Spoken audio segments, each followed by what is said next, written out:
In this video, I'll discuss the additive color wheel and show you how it makes sense. And remember, my Kindle version is only $5. Colors are either additive or subtractive.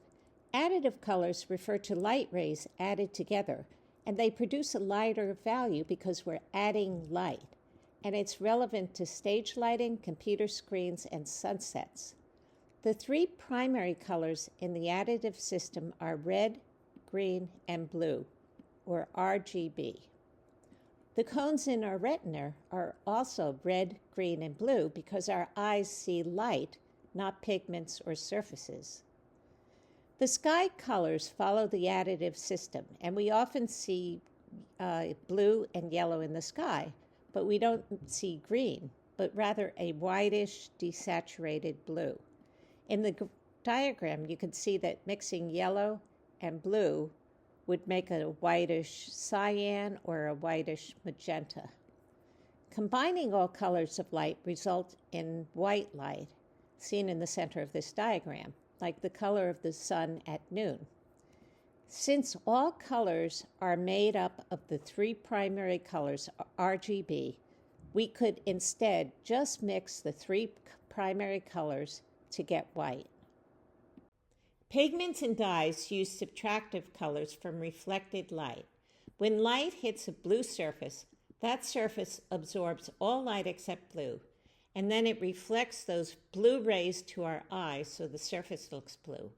In other words, the surface subtracts colors.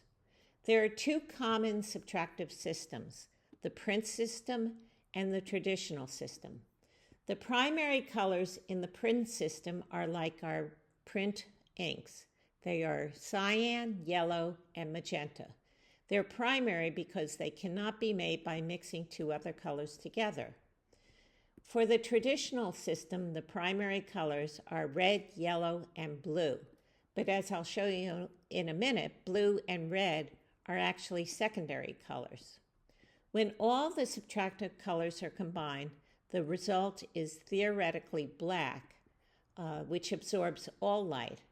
But mixing pigments creates a dark brown or gray instead of a black due to reflective contaminants in the paint. So printers also have black ink since it's less expensive than mixing colored ink together, and since it's needed to produce a true black rather than a dark brown or gray. The print primaries, cyan and magenta, are available in dyes and transparent pigments that let some of the white of the paper show through, keeping the colors light and saturated. These colors are more difficult to achieve using opaque pigments. The master painters of the past didn't have access to cyan and magenta paints, so they used the traditional colors instead, whose hues are generally darker and less saturated than with the print system.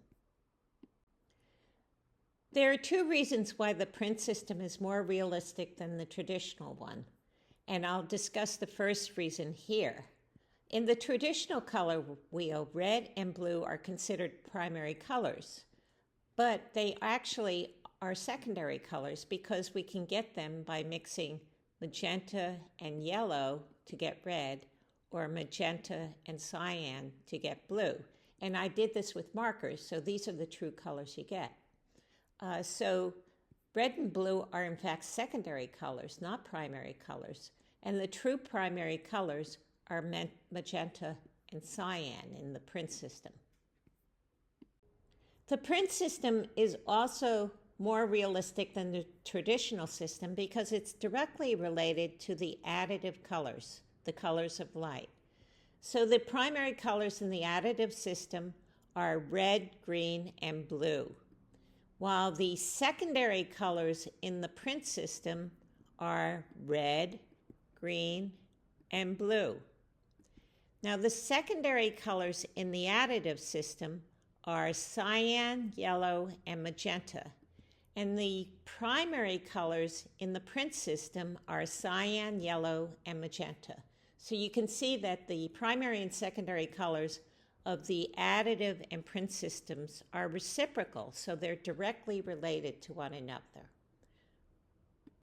Even though the print primary system is more realistic than the traditional system, I'm going to use the traditional colors for 4 reasons. And the first one is that pigments in cyan and magenta are less readily available than blue and red.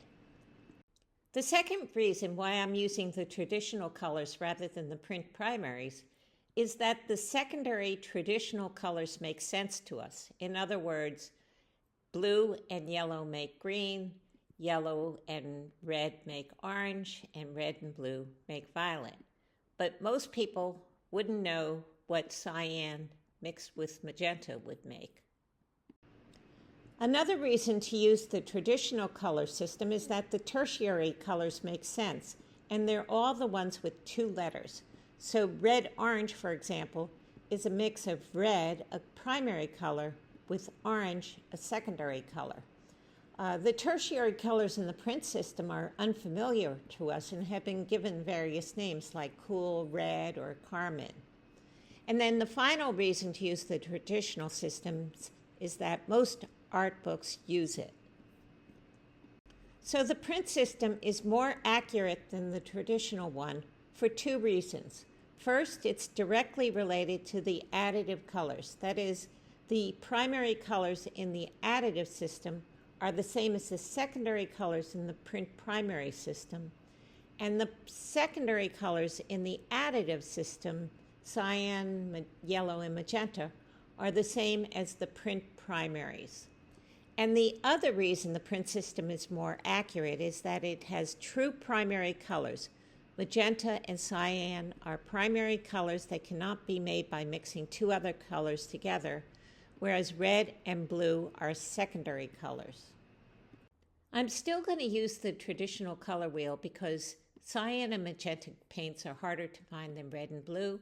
Most art books use the traditional colors, and the traditional secondary and tertiary colors make sense to us. The only difference between the 2 subtractive systems, the print primary and the traditional system, are those colors that we label primary, secondary, and tertiary. Otherwise, the full color wheel is the same for both, where blue-green is equivalent to cyan and red-violet is similar to magenta. My next video will be about the colors of the sky, and please remember to subscribe.